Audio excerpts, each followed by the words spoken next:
రష్మి గౌతమ్ తనకి అనారోగ్యంగా ఉందని తెలిసి సోషల్ మీడియాలో చెప్పిన విషయం అందరికీ తెలిసి ఇప్పుడు సుడిగాలి సుధీర్ చెవిన కూడా పడిందట.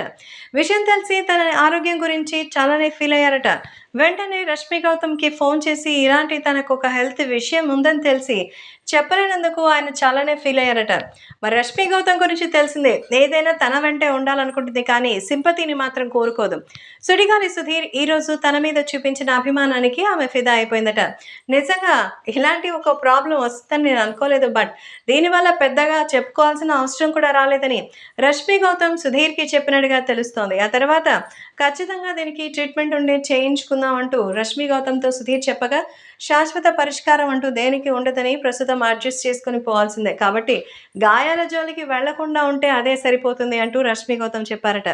మొత్తానికి సుధీర్ అయితే రష్మిని కలిసి తన ఆరోగ్యం గురించిన వివరాలు కూడా తెలుసుకున్నట్టుగా సమాచారం.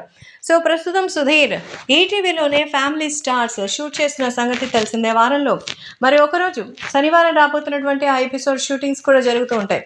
సో మనకి ఈ షూటింగ్ సమయంలోనే రష్మి గౌతమ్ని కూడా కలిసినట్టుగా అయితే సమాచారం. ఏదేమైనా సుధీర్ రష్మి మధ్య బాండింగ్ అంటే తన లక్కీ చామ్గా సుధీర్ రష్మిని ప్రేమిస్తారు, అభిమానిస్తారు. అవును, నాకు ఆవిడంటే ప్రేమని చాలా సందర్భాల్లో చెప్పారు.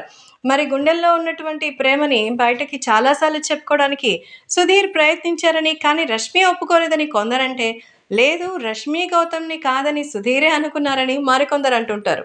ఏది ఏమైనా ఈ ఇద్దరి జోడీ మాత్రం ఎవరి దిష్టి తగలకుండా చూడాలని కోరుకునే ఎస్ఆర్ ఫ్యాన్స్ ఉంటారు. కాబట్టి సుధీర్ అలాగే రష్మి ఫ్రెండ్షిప్ ఇలాగే కొనసాగాలని అందరం కోరుకుందాం.